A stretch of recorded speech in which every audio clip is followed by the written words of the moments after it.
नमस्कार शेतकरी मित्रांनो, स्वागत आहे आपले अर्थशेती या यूट्यूब चॅनलमध्ये, जिथे आपण आज तुरीचे टोपणपासनं तर अवस्थापर्यंत संपूर्ण माहिती देणार आहोत. जिथे आपण ज्या पद्धतीनं टोकन केली होती ती 6 इंचावर आणि 1 फुटावर अशा दोन प्रकारामध्ये आपण पेरणी केली होती. त्यानंतर योग्य प्रमाणात तुरीचे उगवण झाले, कुठल्याच प्रकारात वाणीचे त्रास वगैरे असे काहीच नाही झाले. 30 ते 35 दिवसानंतर पहिली शेंडी खुळणी घेतली. त्यानंतर लगेचच आपण खत नियोजनसुद्धा केले. त्या खत नियोजनामध्ये 20-20-0-13 या खताचा वापर केला आणि ते झाल्याच्या नंतर जवळपास 30 दिवस गेल्याच्या नंतर 60 ते 70 दिवसाच्या दरम्यान आपण दुसरी शेंडे खुळणी केली आणि त्यानंतर लगेचच पुन्हा एकदा खत नियोजन केले.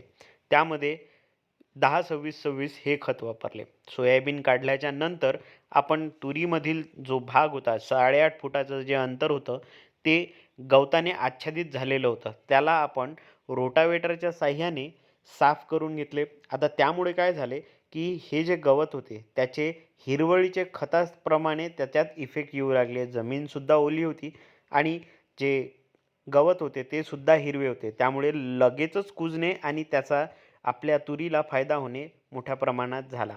त्यानंतर पहिल्या फवारणीसाठी जे नियोजन करायचे होते त्यासाठी निरीक्षण केले. निरीक्षणामध्ये हे समजले की हे घटक वापरायचे आहे. घटकाचे वापरल्यानंतर काही अशा प्रकारचे रिझल्ट आले. आता या रिझल्टच्या नंतर 10 दिवसात ते 15 दिवसाचा गॅप दिला. आकाश निरभ्र असल्यामुळे दुसऱ्या फवारणीचे जे नियोजन होते ते 15 दिवसावर करण्यात आले.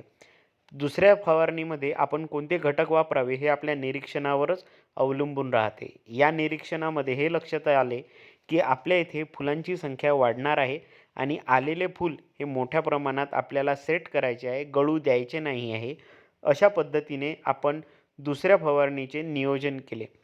दुसऱ्या फवारणीमध्ये जे घटक वापरले ते बोरॉन आणि प्लॅनोफिक्स या 2 घटकाचा मुख्यतः वापर करण्यात आला आणि सोबतच 05234 या घटकाचा सुद्धा वापर करण्यात आला आणि सरतेशेवटी कीटकनाशक आणि बुरशीनाशक अगदी चांगल्या प्रतीचे बुरशीनाशक आणि कीटकनाशक इथे वापरणे आवश्यक आहे आणि ओरिजिनल कंपनीचेच घटक वापरा, प्रॉडक्ट्स वापरा. या प्रकारचे आम्ही या फवारणीमध्ये घटक वापरले होते. तुम्ही सुद्धा तुमच्या फवारणीमध्ये काय घटक वापरले होते ते कमेंट करून जरूर कळवा.